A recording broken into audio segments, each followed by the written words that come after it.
familiar with their contents. Know how to activate the emergency response system by calling 911 if in the United States. Be aware of any policies in the workplace regarding medical emergencies. After determining the problem, the next step in providing help is to determine the unresponsiveness of the injured or ill person. The best way to determine this is to tap the person and talk loudly to them. Are you okay?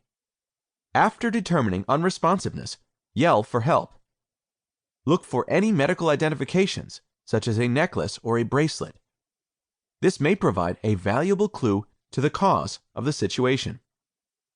Scene safety.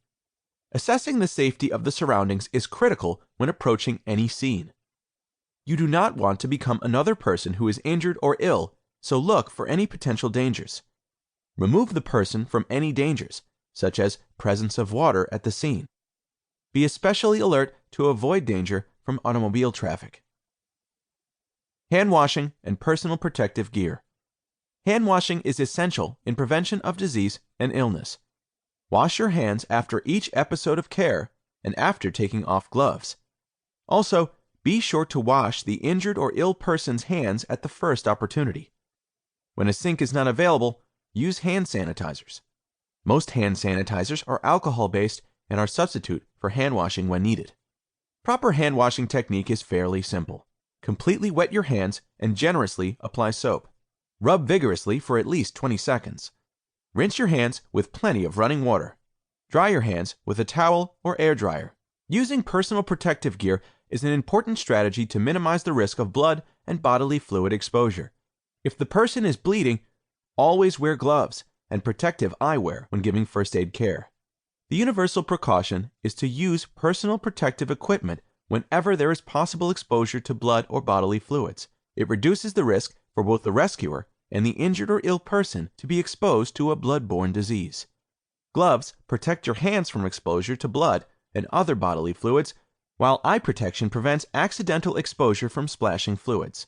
Consider a pocket mask as part of your personal protective gear, as it provides safety during rescue breathing. Be sure to dispose of all equipment that has touched bodily fluids in a biohazard bag when available. When taking off the gloves, avoid touching the outer contaminated surface. Slowly pull one glove off while turning it inside out. Place the glove in the palm of the other gloved hand, and then remove the second glove while turning it inside out. First aid kit. Consider purchasing a commercially available first aid kit or making your own. Having one available around the house, in your car, or at your place of work is essential. Common items found in a first aid kit are bandages, roller bandages and tape, sterile gauze, antiseptic wipes and swabs, absorbent compresses, antibiotic cream, burn ointment, mask for breathing, rescue breathing or CPR, chemical cold pack, an eye shield and eye wash, first aid reference guide that includes local phone numbers. Self-assessment for first aid. 1. What is the first question you must ask before you respond to any first aid situation? A. Age of the injured or ill person. B. Safety of the scene. C. Nature of the injury. D. Time of the injury. 2. Which of the following are considered personal protective equipment? A. Gloves. B. Mask. C. Eye shield. D. All of the above. 3. What is the recommended amount of time to wash your hands? A. 10 seconds. B. 20 seconds. C. 1 minute. D. 4 minutes. Answers. 1. B. Ensuring the safety of the scene is critical. Avoid making yourself another injured or ill person. 2. D.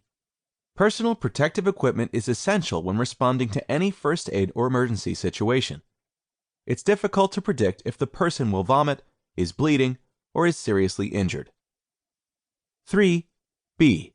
Vigorously rub your hands together using soap and water for at least 20 seconds and rinse thoroughly before and after every episode of care. Chapter 2. Medical Problems. Medical problems can range from very minor